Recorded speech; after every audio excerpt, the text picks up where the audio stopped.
Yo nací en Santiago de Chile, Uy, esa no me la sabía. que era malito para tirarme hacia el lado derecho, lo que implicaba que desde la izquierda me metían goles muy fácil. Usted es un liberal pragmático. Yo soy un liberal pragmático, pero un liberal también idealista, ¿no? Estaban todos los alcaldes del Pacífico y hablaron como 10 de ellos. Y me llamó la atención desde el comienzo que el presidente no tomaba nota. Y cuando él me está diciendo, yo creo que usted tiene un tumor, entra mi esposa en ese momento. Muy especial. Estamos en Diálogos con Andrés. Diálogos con Andrés. Hola, nos volvemos a reencontrar en Diálogos con Andrés. Entrevista número 44. Este sueño empezó el 9 de mayo del 2024 y aquí estamos. Y hoy tenemos un invitado que hace muchos días quería tener. Un hombre muy inteligente, un hombre académico, un hombre que ha estado en gobiernos, que ha sido ministro, que ha buscado ser también un candidato serio a la presidencia de la República. Él es el doctor Alejandro Gaviria. Alejandro, bienvenido a Diálogos con Andrés. Gracias, hermano, por la invitación. ¿Cómo estás? Complacido de estar aquí. Yo estoy bien, bien, bien. En la lucha, me gusta decir, ¿no? ¿Dedicado a qué hoy en día? Yo me dedico, habito 3 mundos. 3 mundos. Sí, el de la academia, y uno podría decir consultoría, el de la escritura y el de la política. Academia, escritura y política. Usted ha sido un hombre políticamente escéptico. Sí, escéptico en el sentido de que yo creo que hay que guardar cierta distancia escéptica con el poder, porque si uno lo quiere mucho es malsano. Pero también no pierdo la posibilidad de la política de transformar la vida de la gente. Es fácil, por ejemplo, Andrés, en la academia entrar en una suerte de cinismo que desprecia todo lo que tiene que ver con la política. Eso es clave. Yo no estaba allá. Yo mantengo cierta esperanza y me parece que hay una parte enaltecida de la política que hay que seguir defendiendo. Eso es clave, Alejandro, porque yo he insistido mucho que los que estamos aquí, primero que todo, no se puede generalizar, porque como en toda profesión, hay gente correcta e incorrecta. Lamentablemente estamos en un momento de una crisis de imagen de lo político y lo académico tiene el concepto que de pronto eso de lo político en todo caso o el 100% no marcha bien.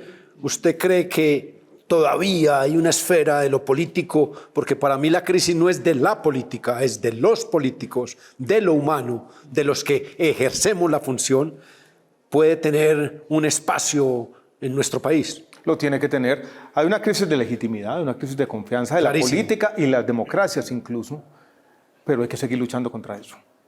La crisis de la democracia en Colombia se da primero por lo político, lógicamente, luego porque la institucionalidad se ha debilitado y tercero, usted es un hombre que estuvo en el gobierno de Álvaro Uribe, estuvo en el gobierno de Juan Manuel Santos, estuvo en el primer año como ministro de Gustavo Petro. 7 meses. 7 meses. Eso lo criticarán algunos, Sí. pero usted ha tenido la condición de estar en varios gobiernos y hacer una idea de lo que es el país desde el Estado.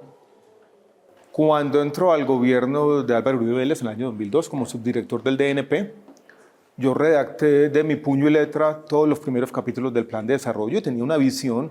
Siempre me ha gustado este tema, Andrés, de acuerdos parciales entre diferentes. No coincidíamos en Pero todo. venga, ¿cómo lo invita Uribe a ser parte de su gobierno?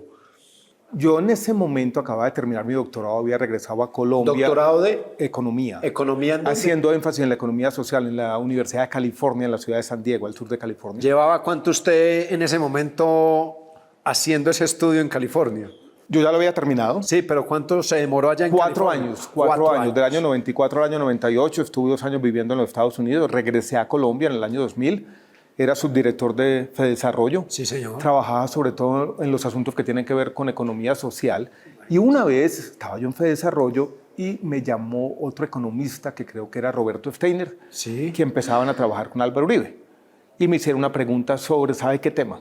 Sí, ¿qué El tema? sistema de salud. Ay. Debate del que no he podido salir desde entonces, hermano. O sea, que eso en el 2020 ya estaba Fue en el año 2000, corazón. 2001, estábamos en campaña y yo mandé un resumencito sobre los desafíos del régimen subsidiado en su momento, como yo los percibía. Estábamos en una crisis de salud, una de las tantas que ha sufrido nuestro sistema, y ese fue como un primer contacto. Después, yo creo que yo le hice otro resumen sobre unos programas sociales que eran muy polémicos, sobre los cuales el entonces candidato y senador tenía algunas dudas. Familias en acción, jóvenes en acción. Y le mandé un pequeño resumen ejecutivo, decíamos, en esa época cuando ChatGPT no estaba ni siquiera en la ciencia ficción, hermanos. Así es. Y ahí nos encontramos. Después, él gana la presidencia y nombran a Santiago Montenegro director de planeación, un economista que yo conocía recuerdo, por claro. varias vías. Y recuerdo que era el día de mi cumpleaños, 25 de junio del año 2002. Yo estaba de vacaciones con la familia y me llamó Santiago Montenegro a decirme si yo quería ser subdirector del DNP. Y esa fue sorpresa. Fue sorpresa, fue sorpresa. ¿Le gustó la invitación? Andrés, voy a decir una cosa. Siempre que yo estaba en la academia y me ofrecen dar ese salto a lo público. Siempre lo pienso, hermano. Claro. Sí. O sea, no fue un sí definitivo y absoluto. ¿Cuáles son las diferencias entre el escenario de la academia y el escenario de estar de funcionario público? Usted ya ha vivido ambas con mucha legitimidad. Los dos se mueven en el ámbito de las ideas, pero ser funcionario tiene una responsabilidad grande, la rendición de cuentas, el escrutinio público permanente, los medios de comunicación, los debates aquí en el Congreso, la responsabilidad mayor. Ese mundo, en todo caso, del año 2002-2003, cuando yo fui... Más estresante, se podría decir. Sí, era más estresante, Mayor pero también presión. un sentido más de intensidad, de que la vida se vive más intensa. Y lo voy a decir de esta manera, Andrés, de relevancia. Mayor intensidad de juego, como lo denomina hoy el fútbol. Mayor intensidad de juego y mayor relevancia. Lo Claro. que uno hace puede hacer la diferencia y tiene un impacto sobre la vida de la gente. Totalmente. Pero yo siempre el tema público me ha apabullado de esta manera.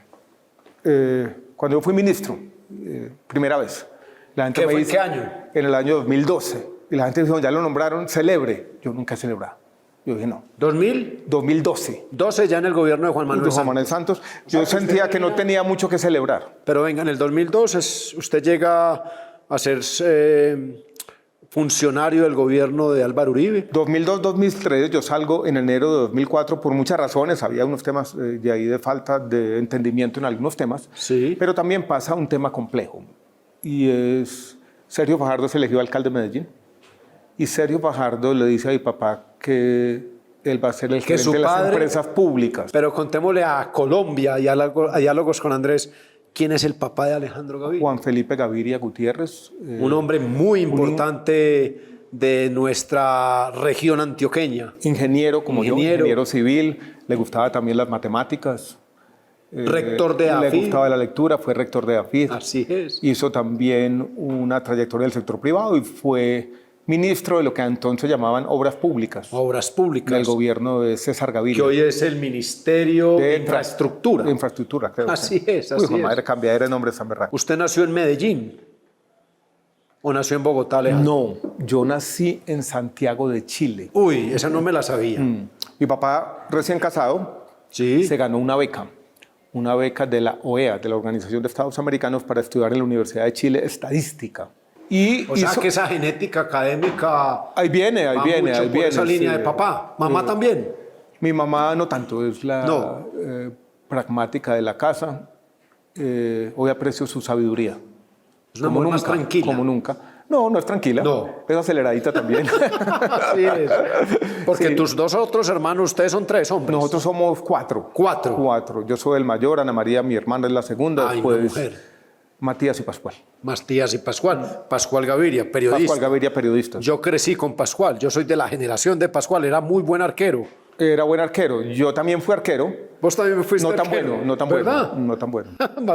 Pascual era arquero y le pegaba con la izquierda al balón. Yo acabo de escribir un libro con Ricardo Silva, el escritor, y conté que yo era arquero, ¿no? ¿Cómo te iba? Y conté lo siguiente, que era malito para tirarme hacia el lado derecho, lo que implicaba que desde la izquierda me metían goles muy fácil. Muy bien. 2002, 2010, 2012, ministro de Juan Sí, Manuel entonces, Santos. yo salgo del gobierno de Álvaro Uribe, me voy a la Universidad de los Andes, soy primero profesor y por un tiempo largo fui decano de la Facultad de Economía de la Universidad de los Andes por 6 años, del año 2006 al año 2012, y de ahí salgo para el Ministerio gobierno de Salud y Protección Social. Ahí llega al Y ministerio. el tema de salud con el que empezó esta conversación Así es. me vuelve a atrapar de nuevo. Ministro de Salud. En un momento difícil. En un momento difícil, como han sido casi todos. había Yo no sé si tú recuerdas, Andrés, que el gobierno de Álvaro Uribe terminó con una emergencia social fallida y había un Así es. problema, sobre todo asociado a los recobros del FOSIGA, una crisis financiera menor que la actual, pero compleja. Y yo llego a administrar ese problema. Hoy usted hace una evaluación y uno cuando observa ya la llegada del gobierno de Gustavo Petro, usted le acepta el ministerio, pero no es el de salud. Usted entra al Ministerio de Educación y usted durante 7 meses prácticamente conoce al interior el camerino del gobierno de Gustavo Petro y usted más bien toma la decisión de hacerse a un lado. Hace este libro. La explosión controlada, sí. Yo cuento Así esa es. historia que podría explicarla, Andrés, como la historia de un desencuentro, de una idea política que siempre me ha gustado. Volvamos a los acuerdos parciales entre diferentes, entre mis ideas que son liberales, voy a decirlo de esta manera. Siempre Usted es un sido. liberal pragmático. Yo soy un liberal pragmático, pero un liberal también idealista, ¿no? Sí. También creo en el valor de la libertad, Bien. y en la dignidad humana. Necesaria por estas épocas. Yo entro con esta idea. Al comienzo veo que puedo jugar un papel, porque estábamos en ese gabinete, Cecilia López, Claro. José Antonio Campos, Jorge Iván González, Claro. Germán Umaña, personas que teníamos una experiencia. Yo había sido ministro muchos años. Para mí, un consejo de ministros era otro día en la oficina, ¿no? Así es. Conocía los tiempos, conocía las discusiones, conocía los extravíos, voy a decirlo de esta forma. Cómo esas discusiones de consejo de ministros pueden terminar en nada. Y he tenido, Andrés, lo voy a decir de esta manera, una impaciencia de pasar rápidamente de las palabras a los hechos, de que construir es difícil, de que la crisis de democracia de la que hablábamos hace un rato viene también de nuestra ineficacia. Entonces, en esos primeros Eso es meses yo era, sí, está bien la voluntad, está bien los hechos simbólicos, está bien el teatro que acompaña a la política, no nos digamos mentiras, pero ¿dónde está el método? Ese era mi discurso. Usted ha discutido mucho el método. Sí, el método. Yo quiero el método de las políticas públicas, cómo vamos a evaluar, dónde están los proyectos. Siempre me ha parecido, Andrés, que muchas veces el recurso escaso en la política son los buenos proyectos y los buenos programas. Y esa era mi cantaleta permanente allí. Usted habla en el libro que usted estaba en el vientre de la ballena. Sí, Así sí. lo expresa. Sí, lo dije, utilicé la figura. Muestra en muchos capítulos, que invito a leer la gente, la explosión controlada, que ya va en una 4ª edición, que estar en el vientre de la ballena le preocupaba esa falta de método del gobierno de Gustavo Petro, no solo en Bogotá, sino en las visitas a las regiones donde se extendían las reuniones, pero se concentraba mucho en lo ideológico. Sí, en el discurso. Yo cuento una primera reunión que para mí fue inquietante, voy a decirlo de esta manera, no quería hacer un juicio definitivo desde muy temprano. Fue el 9 de agosto del 2022, fuimos a Cali, estaban todos los alcaldes del Pacífico y hablaron como 10 de ellos. Y me llamó la atención desde el comienzo que el presidente no tomaba nota. Lo decís Y en el libro, sí, claramente. todos tenían un inventario de políticas públicas. Uno tenía un proyecto, el otro tenía una carretera, cualquier cosa. Y él dio un discurso. Y el discurso era un discurso político, ideológico, que uno podría decir tiene alguna lógica. Él decía, la situación de sus territorios de pobreza tiene una sola causa, el racismo estructural. Y tiene una sola solución entonces, la emancipación. Y yo decía, pues está bien, como quizás la primera página de un plan de desarrollo del Pacífico. Pero yo, ¿qué hago con esa carreta, hermano? ¿Dónde está el contenido? ¿Dónde está la planificación? ¿Dónde están los números? Y siempre he tenido como esta idea en mente de que los consuelos retóricos funcionan en el corto plazo, pero después llevan a frustración si no están acompañados de acciones concretas. Esa es como la primera parte de ese libro. Gasolina de alto octanaje. Exactamente, Se apaga rápido exactamente. y nos estrellamos. Y ahí se queda. Y por eso usted en ese contexto... Me gusta la metáfora porque es como alimentar esas expectativas. Así es. Nosotros en este contexto hemos entendido en diálogos con Andrés que es muy clave poder entender un poco desde otras visiones el momento de la democracia colombiana. Y por eso uno traerá a Sergio Fajardo, a Jorge Enrique Robledo, a Alejandro Gaviria, a Pablo Catatumbo, a María Fernanda Cabal, le da a uno la visión de saber, bueno, y con madurez y realidad política, dónde estamos parados. ¿A usted le gustan estos contextos y estos escenarios? Andrés, ¿Los ha solicitado? No solo me gusta, sino que me parece fundamental. Me parece fundamental el pluralismo, me parece fundamental no esa otra parte del debate que llama la atención, que es la polémica, la controversia, la discusión, sino la conversación. Me parece que ahí se consigue mucho. Cuando tú me escribiste por el WhatsApp, yo lo entendí así inmediatamente.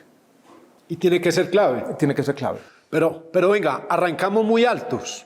Entre el Coffee Delay y el Super Coco, ¿cuál le gusta más? El Super Coco, hermano. ¿Le encanta más el Super Coco? No me queda ninguna duda. No me lo voy a comer ahora porque se me queda pegado en una muela y de pronto se nos daña el programa. Me cuentan que ya hizo un nuevo libro, Fuera de la explosión controlada. ¿Cuál es?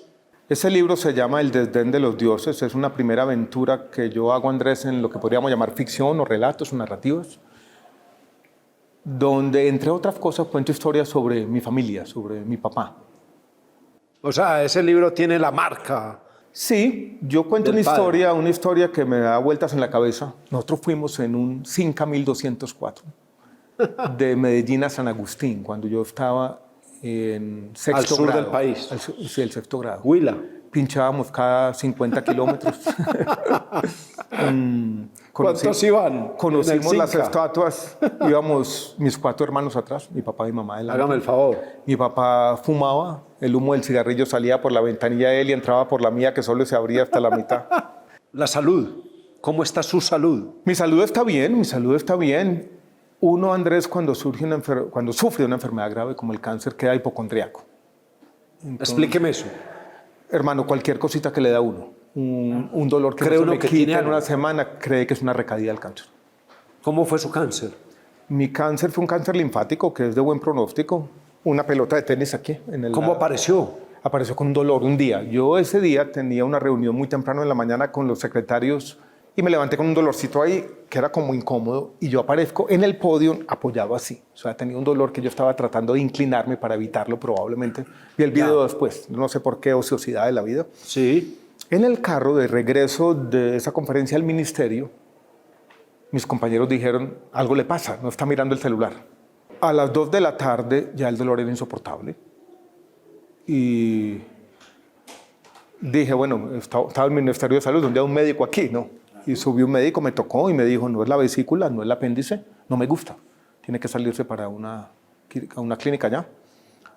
Y fui a la clínica del country porque fue como la más cercana en el trayecto. Ahí en la 15. Y yo recuerdo, Andrés, este momento, yo acostado, estaba el médico radiólogo haciéndome una ecografía y él comienza a preguntarme, ¿usted ha perdido peso? ¿No habías perdido? Sí, había perdido. Había perdido 5 kilos, no sabía muy bien por qué. Y esa cosa que uno dice, ¿será que me estoy cuidando o estoy comiendo mejor? Y estabas en el momento de presión del trabajo. Sí, de estrés. Y yo decía, puede ser el estrés, uno no sabe. Y comienza a hacerme preguntas, ¿ha tenido sudoración nocturna? Y yo comienzo como a mirarlo a los ojos y a decirle, ¿pasa algo grave? Y él no me contestaba. Y cuando él me está diciendo, yo creo que usted tiene un tumor, entra mi esposa en ese momento. Dios. Que yo la había llamado en el trayecto diciendo, voy a la clínica. ¿Llegó en ese momento? Sí, sí. Y yo pues la miro a ella y como... Trágico. Los dos nos comunicamos con la mirada y es tremenda aventura la que se nos viene, ¿no? Palabra clave, una aventura. Una aventura berraca, sí. Que después del 2017, hoy 8 años, está controlada. Está controlada. Yo tuve suerte en el tratamiento, puedo decirlo así. Fue el tratamiento común. Incluso hace parte del plan de beneficios del sistema de salud en Colombia, porque hay muchos rumores que yo me traté en Estados Unidos o que yo no sé qué. Fue el tratamiento que reciben todos los colombianos que se enferman de ese cáncer, primera línea de tratamiento, y funcionó. Sistema de salud, ¿cómo ve hoy al país? ¿Cómo ve hoy al gobierno Petro? Usted sabe que el momento de la reforma a la salud, unos dicen que es una reforma ideológica, otros dicen que es un proceso que ha sido un sistema de salud social para el país, que ha tenido sus inconvenientes, que necesitaba algunos cambios, como el de urgencias, como el del tercer nivel, como la salud en las regiones, en lo rural. ¿Usted cree que vamos hacia algún buen lugar o estamos en alta mar sin una ruta adecuada? Estamos en alta mar sin saber dónde vamos, que es las dos Y cosas. vamos para la tormenta. Estamos en una tormenta ya, Perfecta. la peor en 30 años, perfecta, porque hay una acumulación de factores, ¿Qué son cuáles? que son el desfinanciamiento de la unidad de pago por capitación, Uno. las intervenciones sin rumbo de las grandes EPS del país, las 9 Dos. EPS y Sanitas, Asmed Salud, Sabia Salud, la lista larga, la ausencia de un futuro posible, o sea, la incertidumbre absoluta, Ese miedo. el mismo colapso del sistema de salud de los maestros o el FOMAC que afecta el sistema general, y una reforma que es incierta en su trámite parlamentario, pero también en sus resultados.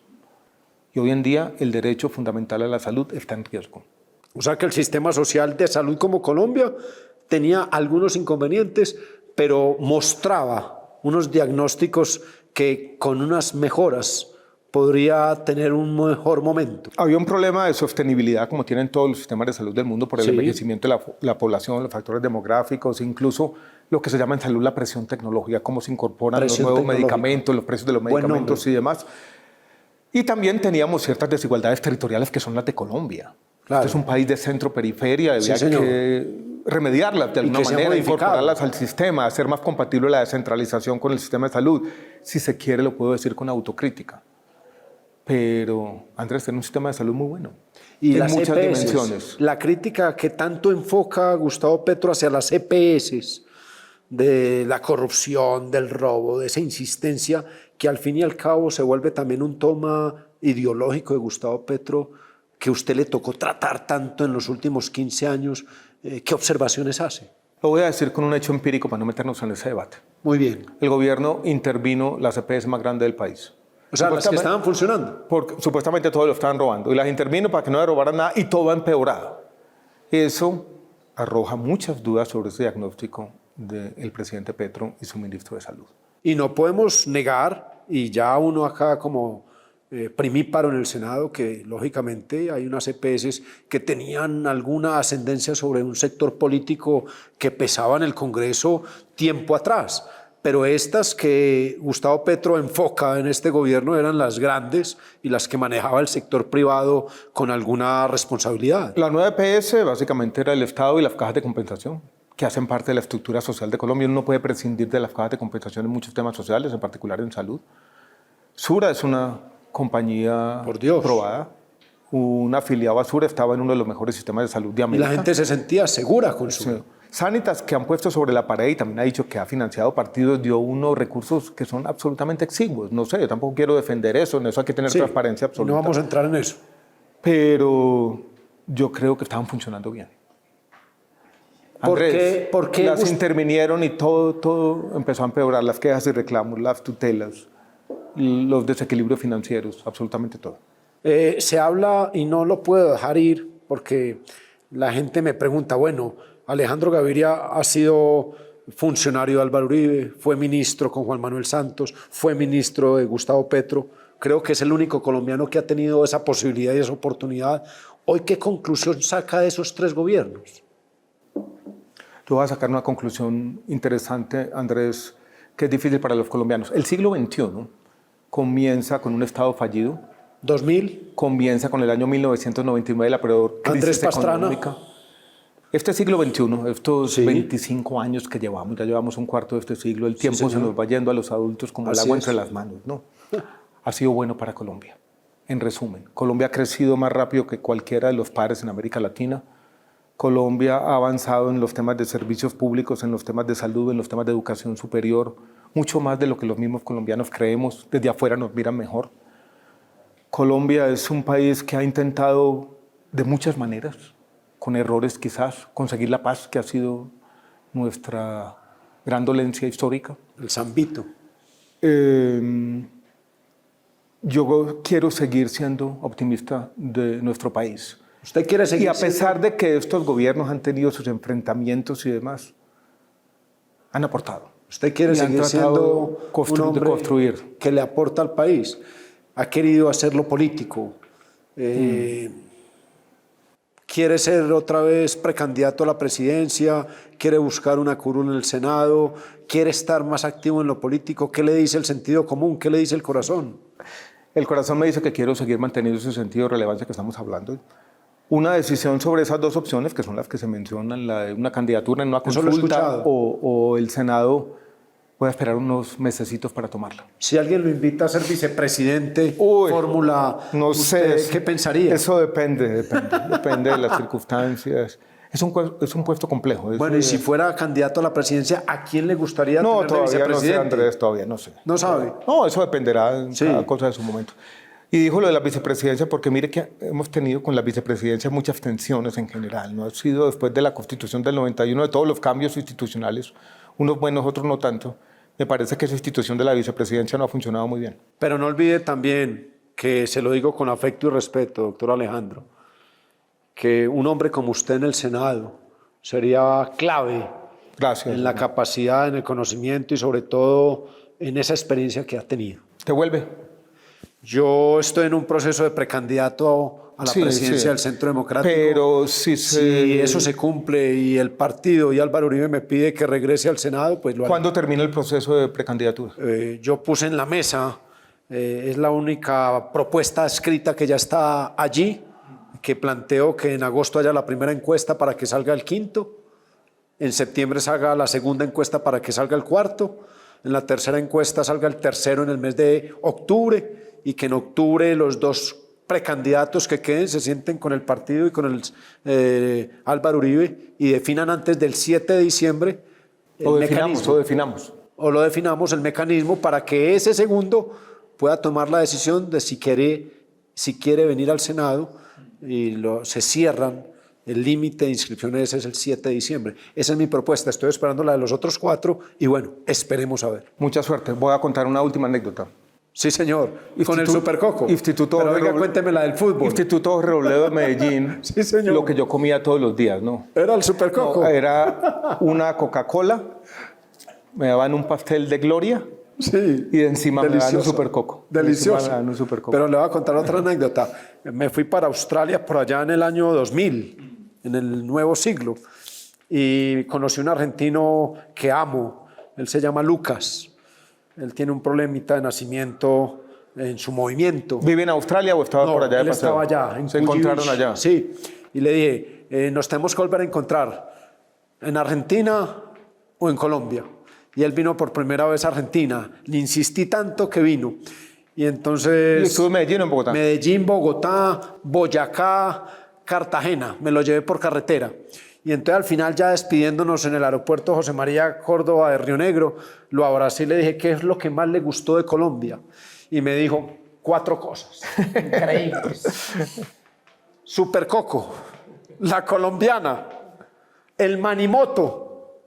Y yo, Dios mío, cosas que uno ve aquí todos Sí, los días. sí, todos los días, Y todos me dijo, los días. y la yuca, el mejor no había- complemento de la carne. No había comido yuca, no había comido No había yuca, comido sí, yuca. sí, Ojalá sí. exportemos yuca. Y estaba el Supercoco de primero. Estaba el Supercoco de primero. Bueno, La cosa. ¿Se sintió cómodo? Completamente. ¿Y en el mueble? En el mueble, bien, bien. Los dos somos un poquito acelerados. Sí, pero está bien. Mal de San Vito, me decía mi mamá. Sí, señor. Abrazo grande. Lo queríamos traer. Abrazo grande. Muchos éxitos en su decisión, muchos éxitos en el presente y el futuro. Igualmente, Andrés. Nos Dios lo seguiremos bendiga. encontrando. Hermano. Doctor Alejandro Gaviria, que está pensando en ser candidato a la Cavilando. presidencia o venir a hacer el proceso de senador.